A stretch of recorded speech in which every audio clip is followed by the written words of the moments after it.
Marcus Ashford was a billionaire. He had everything. But his son was deaf. 7 years, $42 million, and not one doctor could fix him. Until a simple maid walked into their sterile, silent mansion and pulled out something that changed everything. You won't believe what she knew. Stay tuned. Get ready, the silence is about to shatter. Hit that like button, subscribe, and stay with us until the end for the shocking twist that'll leave you questioning everything. The $7 million vase shattered against the marble floor, and Marcus Ashford didn't even flinch. "Get out," he said, his voice cold as the glass walls surrounding his penthouse office. "You're the fourth specialist this month, and you're telling me the same useless things as the others." Dr. Harrison gathered his papers with trembling hands. "Mr. Ashford, I understand your frustration, but your son's condition." "My son's condition is that he can't hear and you can't fix it, so leave. Send your bill to my accountant." Marcus turned back to the window, dismissing the doctor with nothing but his silence. The door clicked shut. Marcus stood alone, watching the city sprawl beneath him like a kingdom he'd conquered. 40 floors below, people rushed through their insignificant lives, believing their small problems mattered. None of them understood what it meant to have everything and still feel completely powerless. His phone buzzed. He ignored it. It would be another investor, another meeting, another billion-dollar deal. The empire he'd built from nothing, the technology that changed how the world communicated, none of it meant anything anymore. 7 years. 7 years since that night in the hospital when everything shattered worse than any vase ever could.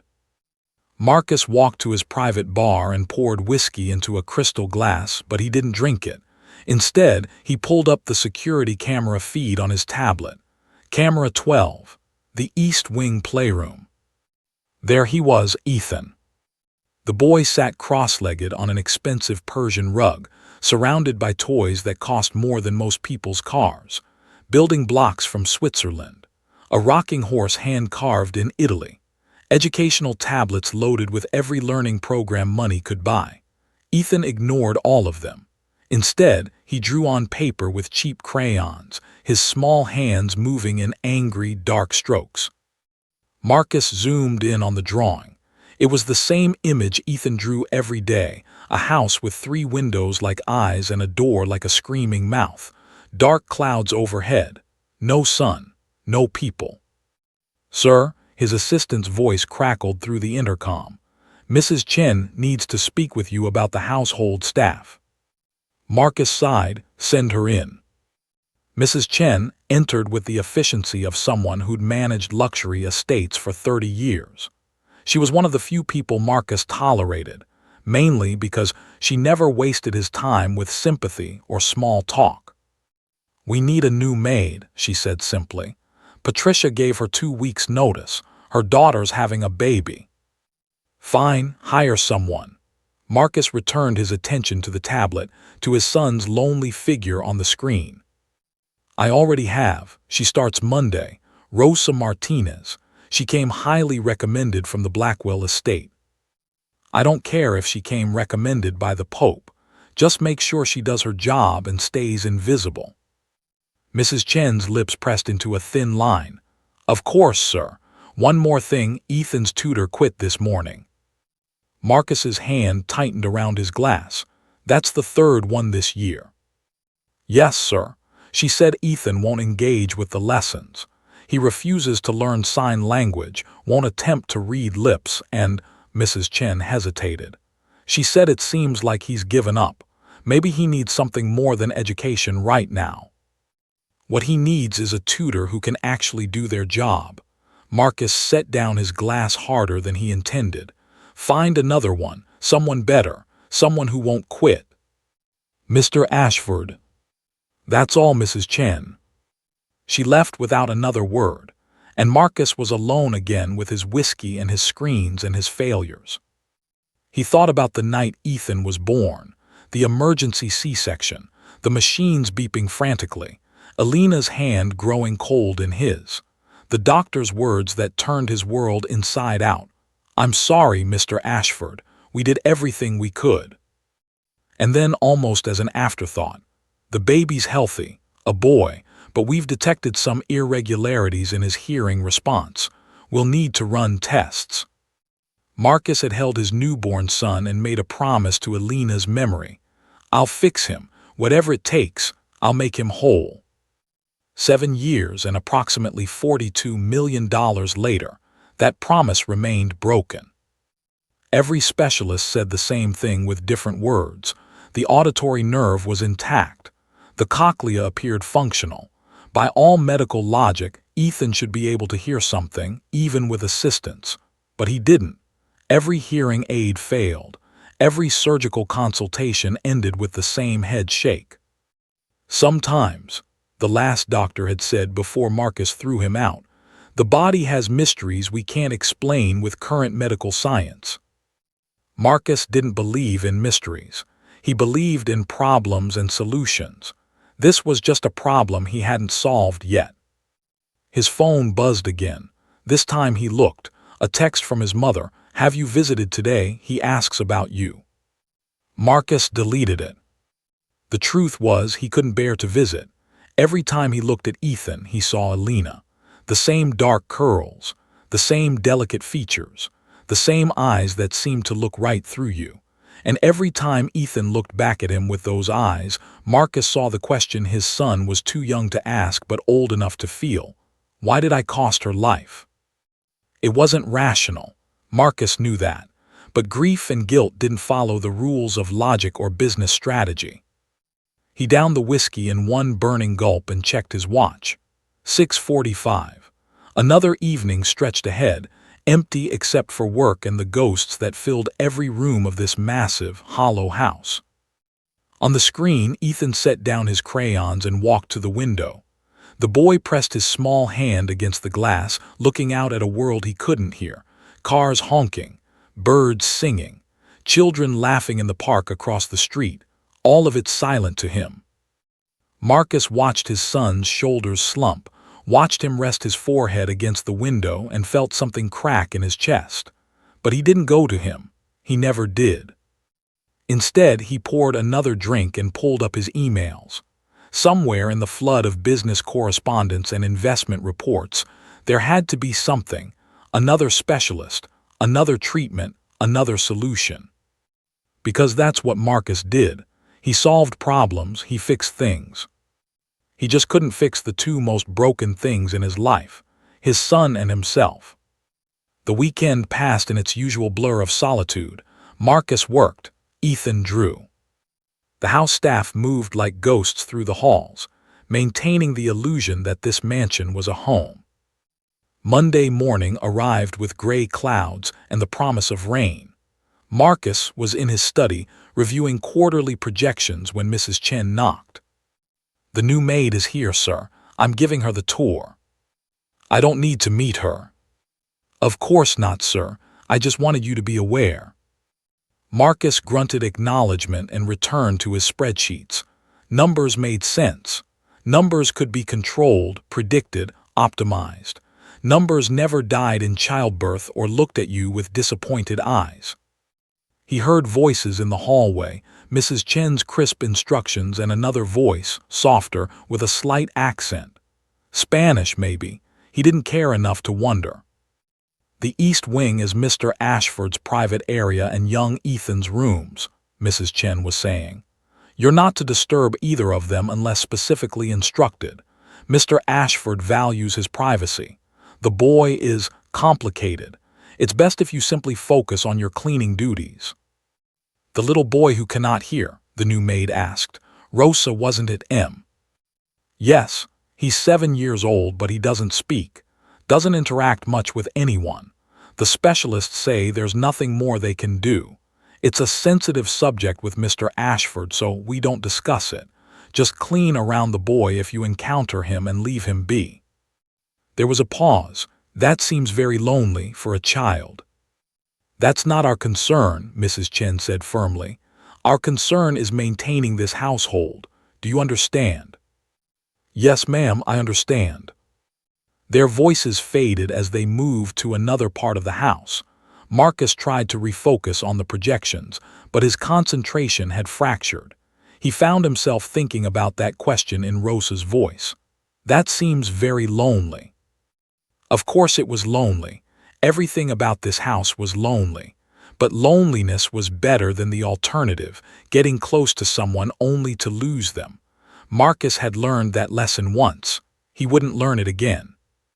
He stood and walked to the window, looking out at the manicured gardens that Alina had designed but never got to see completed. The roses were blooming.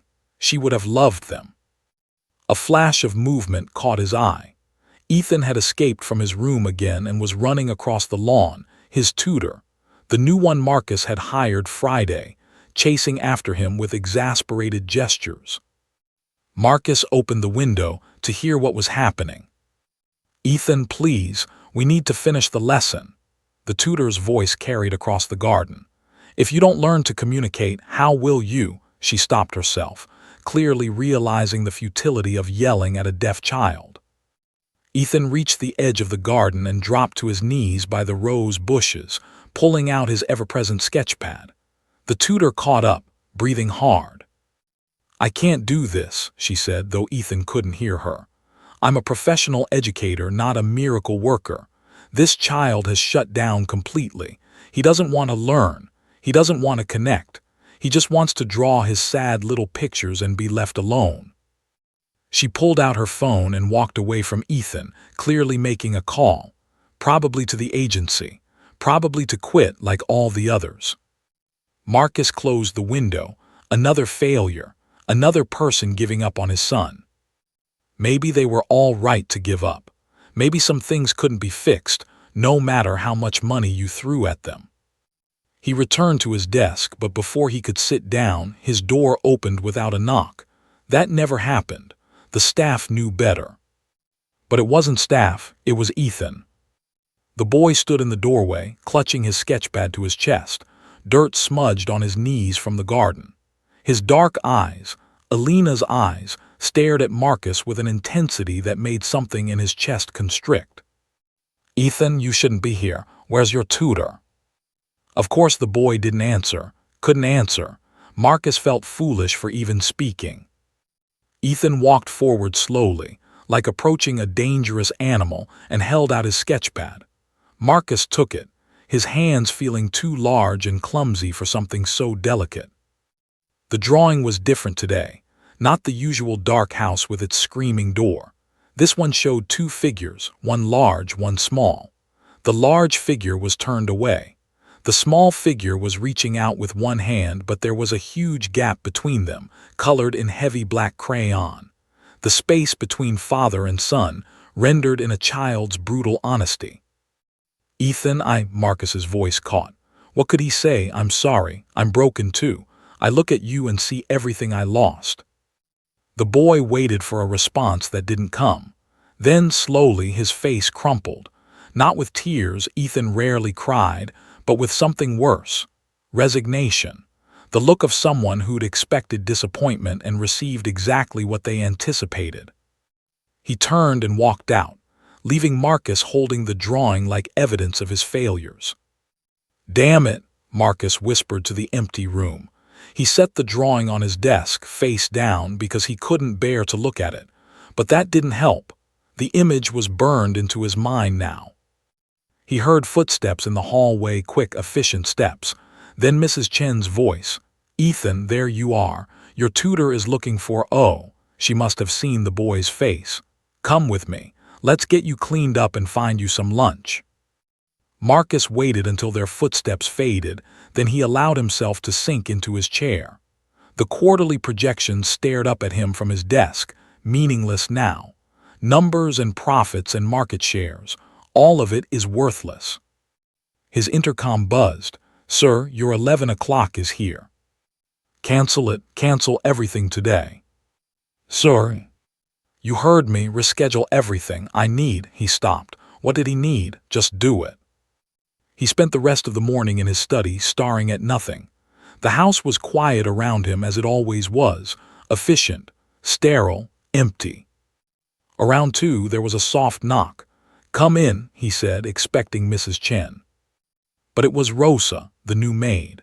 She carried a silver tray with coffee and sandwiches. She moved with a quiet grace, setting the tray on his desk without a word. "I didn't order anything," Marcus said. "Mrs. Chen thought you should eat, sir. You've been in here since morning." Rosa was older than he'd expected, mid-40s perhaps, with streaks of gray in her dark hair and warm brown eyes that had seen their share of hardship. There was a kindness in her face that made Marcus uncomfortable. He didn't want kindness. Kindness required something in return. "Fine, leave it." She nodded and turned to go, but paused at the door. "Sir, if I may, the little boy was in the library earlier. I was cleaning and he sat in the corner drawing. He seemed so sad." "That's not your concern." "No, sir, of course not, but she didn't leave.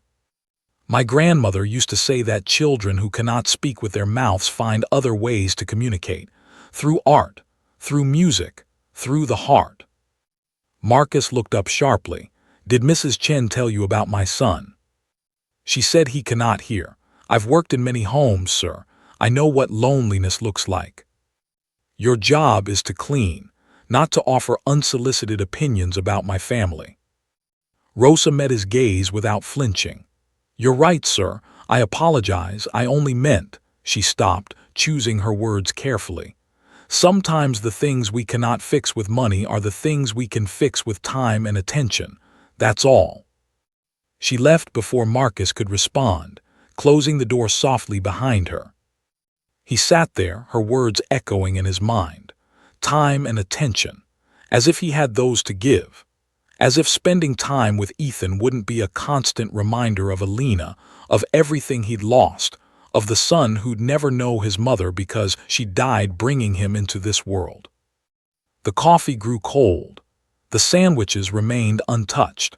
Outside his window, the afternoon aged into evening, and Marcus stayed frozen in his chair, trapped between the life he'd built and the life he was failing to live. Around 6, his phone rang. His mother, again. He let it go to voicemail. She'd given up asking why he didn't visit more, why he couldn't seem to connect with his own son. Now she just called out of obligation, leaving messages he rarely returned. The message notification popped up. He played it on speaker, his mother's tired voice filling the study. "Marcus, it's Mom. I know you're busy, I know you're trying, but that boy needs his father. Whatever walls you've built, whatever pain you're carrying, he's carrying it too. He's just a child. He didn't ask for any of this. Please, sweetheart, try, just try." Marcus deleted the message and poured himself a drink from the decanter on his desk. The whiskey burned, but not enough to numb the guilt that gnawed at him constantly. He pulled up the security feed again. Camera 12. Ethan was in his room now, sitting on his bed with that sketchpad, always drawing, always alone. Marcus watched his son for a long moment, then made a decision he'd been avoiding for weeks.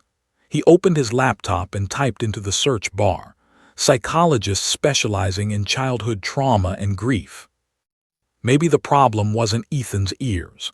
Maybe it was something deeper, something all the specialists with their tests and their hearing aids had missed. Maybe his son wasn't just deaf. Maybe he was broken in the same way Marcus was broken, and no amount of money or medicine could fix that kind of damage. The search results filled his screen. Hundreds of options. He started making calls, leaving messages, demanding appointments. It was what he did best, throw resources at a problem until it yielded. But even as he scheduled consultations and requested evaluations, a small voice in the back of his mind whispered that Rosa had been right. Some things couldn't be fixed with money. Some things required what he no longer knew how to give. The next morning, Marcus woke to the sound of rain against his windows. He'd fallen asleep at his desk, his neck stiff and his mouth tasting like regret and expensive whiskey.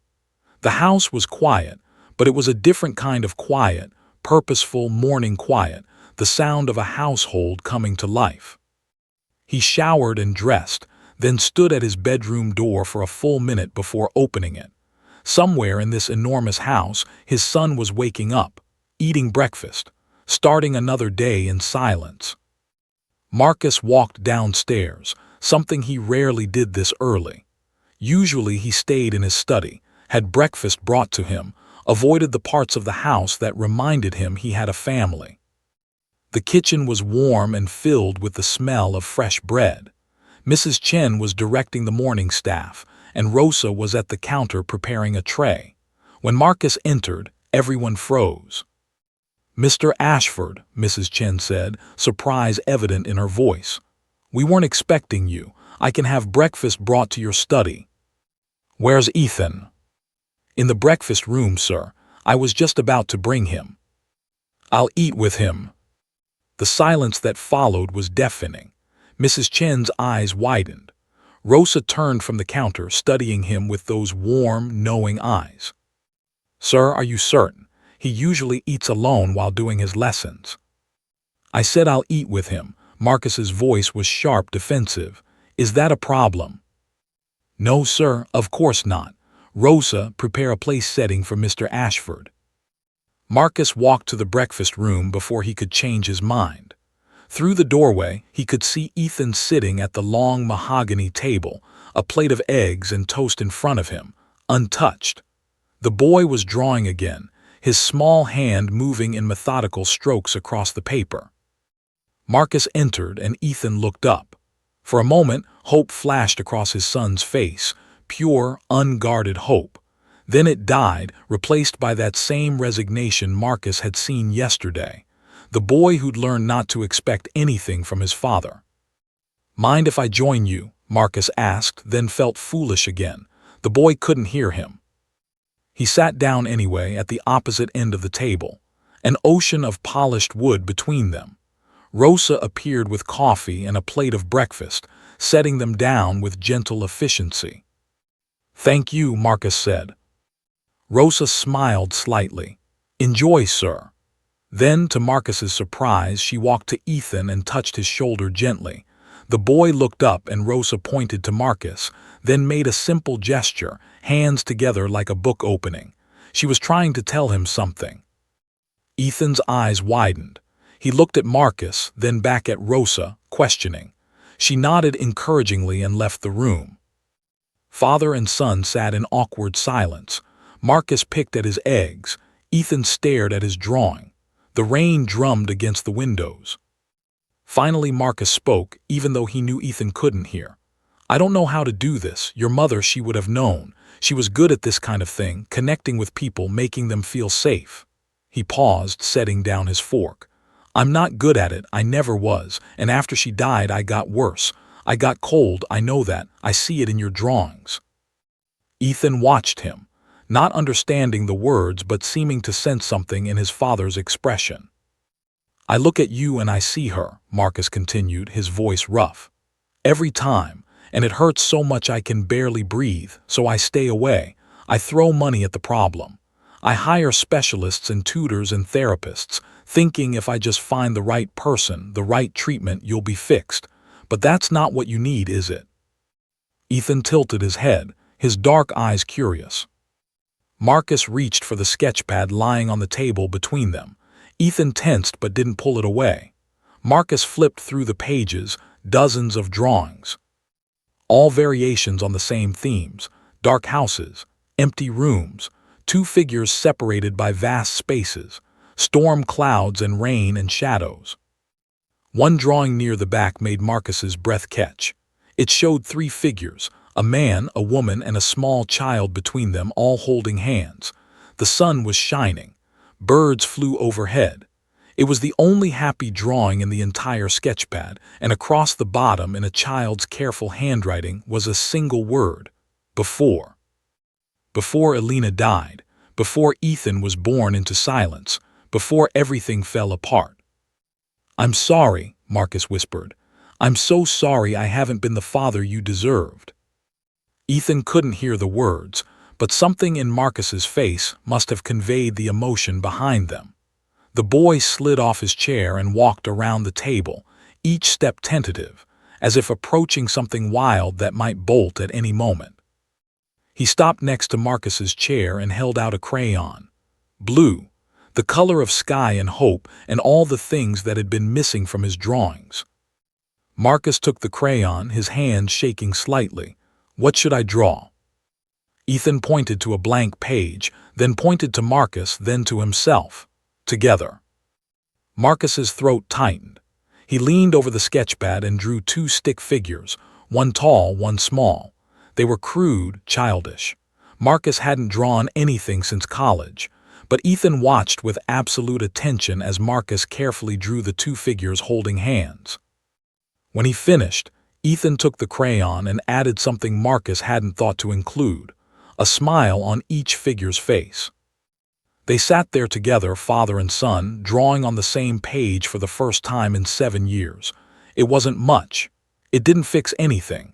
Ethan still couldn't hear and Marcus was still broken inside, but it was something, a beginning. Rosa appeared in the doorway with more coffee, saw them together, and smiled before quietly retreating. Over the next 2 weeks, something shifted in the Ashford mansion. It was subtle at first, Marcus eating breakfast with Ethan 3 mornings in a row, then 4, then every morning. He still didn't know how to communicate with his son properly, but he tried. He learned simple gestures from YouTube videos late at night. Good morning. I'm here. I see you. Ethan responded with cautious optimism, like a plant that had lived in darkness finally getting glimpses of sun. He started bringing his drawings to Marcus's study, knocking softly, a vibration Marcus could feel through the door, before entering. But the communication remained limited, frustratingly so, and the tutors kept quitting, every single one of them. He won't engage, the 5th tutor said, standing in Marcus's study with her resignation letter. Mr. Ashford, I've worked with deaf children for 15 years. Most of them are eager to learn sign language to connect with the world in whatever way they can. Your son is different. It's like he's built walls around himself. He doesn't want to communicate. He wants to stay in his silence. After she left, Marcus sat at his desk and put his head in his hands. He was trying. For the first time in 7 years, he was genuinely trying, but it wasn't enough. Ethan was slipping further away, retreating into himself, and Marcus didn't know how to reach him. A knock interrupted his thoughts. Come in, he called wearily. It was Rosa, carrying fresh linens. Sorry to disturb you, sir. Mrs. Chen asked me to change the study curtains. Fine, whatever. She worked quietly for a few minutes, and Marcus tried to return to his emails, but he couldn't focus. Finally, he spoke without looking up. You said your grandmother had wisdom about children, about communication. Rosa paused. Yes, sir. What would she say about a child who refuses to communicate at all, who builds walls and won't let anyone in? Rosa was quiet for a long moment, continuing her work with the curtains. When she spoke, her voice was gentle. My grandmother was a curandera, a healer. She believed that sometimes children protect themselves from pain by shutting down parts of themselves, not just their bodies, their hearts, their spirits. She said you cannot force those parts to wake up. You have to make them feel safe first. I'm trying to make him feel safe. Are you, sir? Rosa's tone wasn't accusatory, just curious. Or are you trying to fix him? Marcus looked up sharply. What's the difference? Making someone feel safe means accepting them as they are. Fixing them means wanting them to be different. She finished with the curtains and turned to face him. Your son knows you want him to be different, to hear, to speak, to be the child he might have been if things had gone differently. Children sense these things, even without words. The truth of it hit Marcus like a physical blow. She was right. Every specialist, every tutor, every treatment, all of it had been about changing Ethan, not accepting him. How do I? He stopped, unsure how to even ask the question. How do I accept something that breaks my heart every time I look at it? Rosa's eyes filled with understanding. Perhaps that's the wrong question, sir. Perhaps the question is, why does it break your heart? Is it because he cannot hear, or because when you look at him you see everything you lost? Marcus couldn't answer. The words stuck in his throat.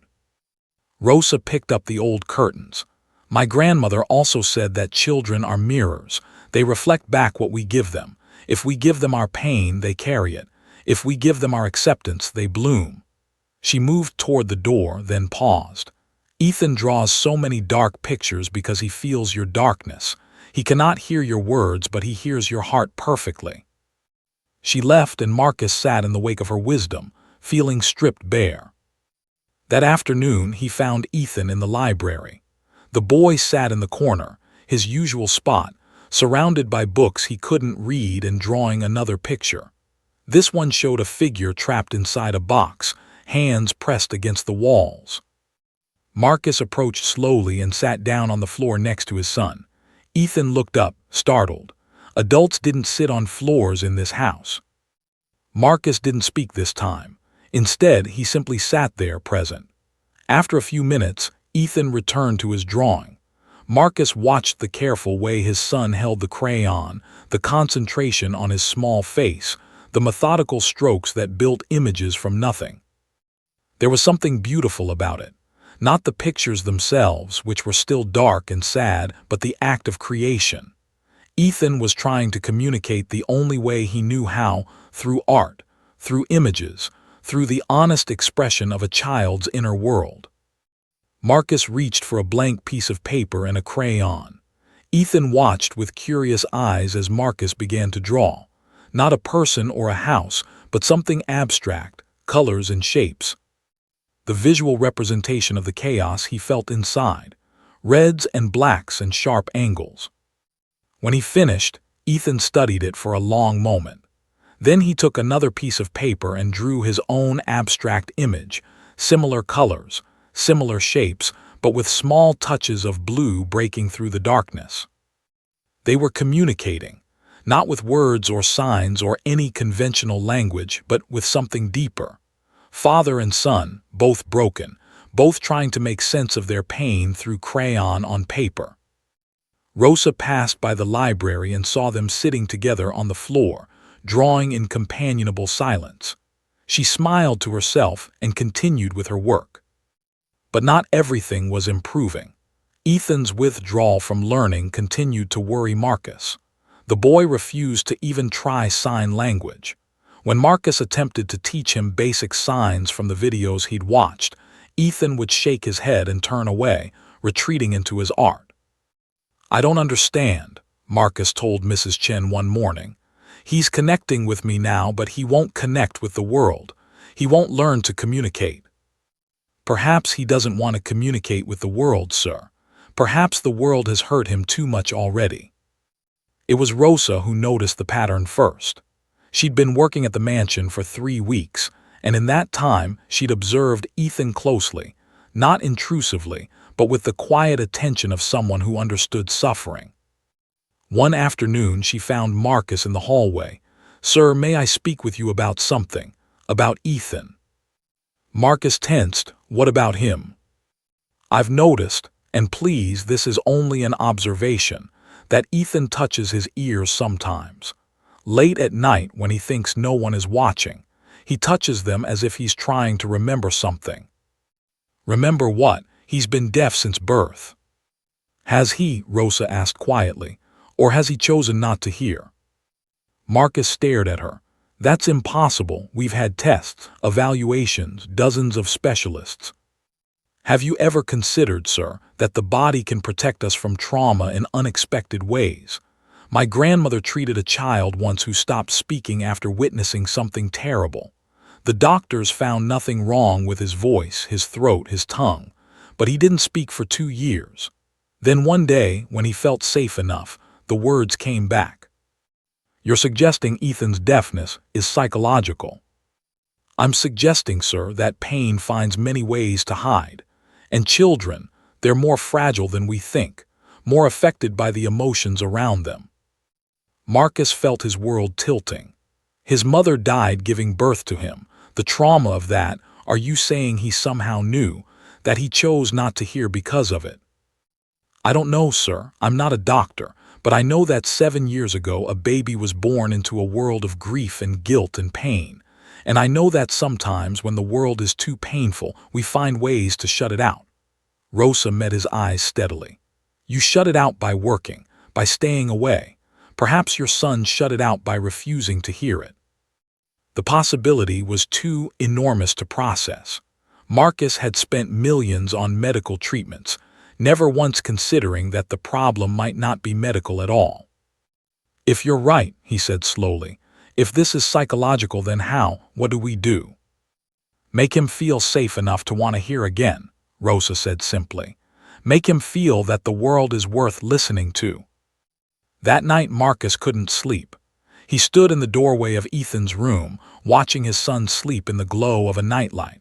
The boy's face was peaceful in sleep, innocent, unburdened by the weight he carried while awake.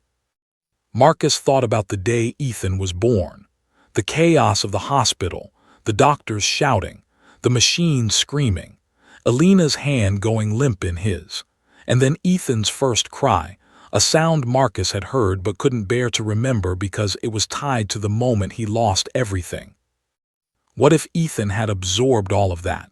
What if, on some primal level, that newborn baby had felt his father's anguish, his mother's absence, the terrible trade that his birth had demanded? "I'm sorry," Marcus whispered into the darkness. "If you're hiding from the pain, I understand. I've been hiding too, but maybe we could stop hiding together." He walked into the room and sat on the edge of Ethan's bed. The boy stirred but didn't wake. Marcus reached out, hesitated, then gently touched his son's dark curls, Alina's curls. "I love you," he said, even though Ethan couldn't hear. "I know I haven't shown it. I know I've been a terrible father, but I love you. And if you're stuck in silence because of me, because of the pain I've carried, then I need to change. I need to be better." Ethan's eyes opened. He looked at his father with those two knowing eyes, and Marcus saw something shift in them. A question, a hope. Marcus did something he hadn't done since Ethan was an infant. He lay down next to his son and pulled him close. Ethan stiffened at first, then slowly relaxed, his small body fitting against Marcus's chest. They lay there in the darkness, father and son, both carrying wounds neither knew how to heal. But for the first time in 7 years, they were carrying them together. The next morning, Marcus made a decision. He called Dr. Sarah Chen, a pediatric psychiatrist who specialized in childhood trauma and psychosomatic conditions. Unlike the other specialists, she asked different questions. "Tell me about the day he was born," she said during their phone consultation. Marcus told her everything: Alina's death, his grief, the chaos, the guilt, the way he'd looked at his newborn son and felt simultaneously overwhelming love and devastating resentment. "And in the 7 years since," Dr. Chen asked. "I avoided him. I kept my distance. I threw money at the problem, but I never gave him what he actually needed." Which was a father who wasn't broken. Dr. Chen was quiet for a moment. "Mr. Ashford, I'd like to evaluate Ethan, not for his hearing, for his emotional state. Because if what your maid suggested is correct, if this is a trauma response, then traditional medical intervention won't help. What he needs is to feel safe enough to let the world back in." She came to the house that week. Unlike the other specialists with their tests and machines, Dr. Chen simply sat with Ethan. She drew with him, watched him, asked Marcus questions about his son's behaviors, his patterns, his fears. After 3 sessions, she gave her preliminary assessment. "Ethan's hearing mechanisms are intact," she said, sitting in Marcus's study. "But I believe he's experiencing what we call psychogenic deafness, a condition where psychological trauma manifests as physical symptoms. In Ethan's case, he's not choosing not to hear in any conscious way. His mind has created a protective barrier against a world that felt too painful to process." Marcus leaned forward. "Can it be reversed?" "Sometimes, but not with medication or surgery. The barrier will only come down when he feels emotionally safe enough to lower it, when he believes the world is a place worth hearing." "How do we make him believe that?" Dr. Chen smiled slightly. "You're already starting to, Mr. Ashford, by being present, by connecting with him. by showing him that he's loved and accepted not as a problem to be fixed, but as a person worthy of love. She paused. But there's something else he needs, something he's never had. What? A connection to his mother. He needs to know about her, to feel her presence in his life. Right now, she's an absence, a void. He needs her to be a memory, a story, a love that existed before the pain. Marcus felt his chest constrict. I took down all her pictures, removed everything that reminded me of her. I thought it would hurt less. But in doing so, you removed her from Ethan's life entirely. He has no connection to the woman who gave him life, who loved him before she even met him. That void, it's part of what he's hiding from. That evening, Marcus did something he'd avoided for 7 years. He went to the storage room in the basement where he'd boxed up all of Alina's belongings, her clothes, her books, her paintings. The room smelled like dust and loss.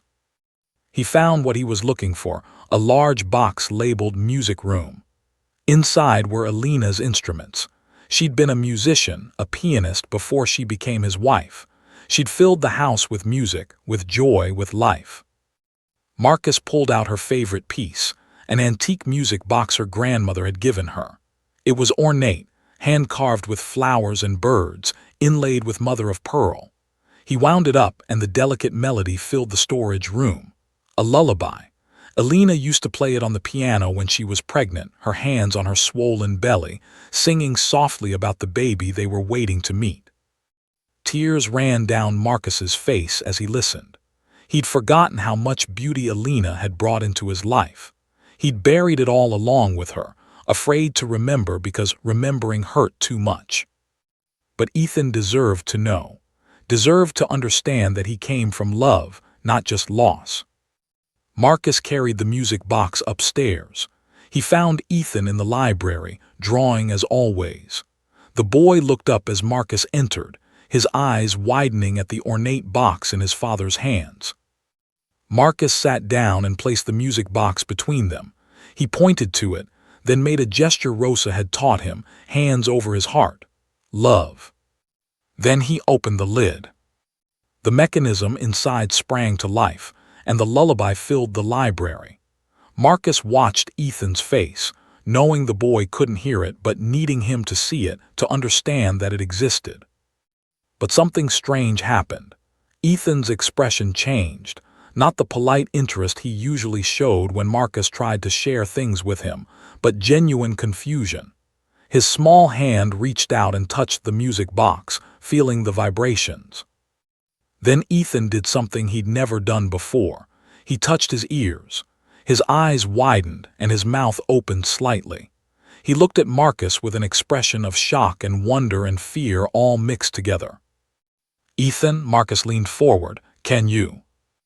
The boy's hands flew to his ears, pressing hard, as if trying to block something out, or maybe trying to make sense of something coming in. His face contorted with confusion, tears starting to fall. Marcus reached for him, pulling him close. Ethan trembled in his arms, overwhelmed by something neither of them fully understood.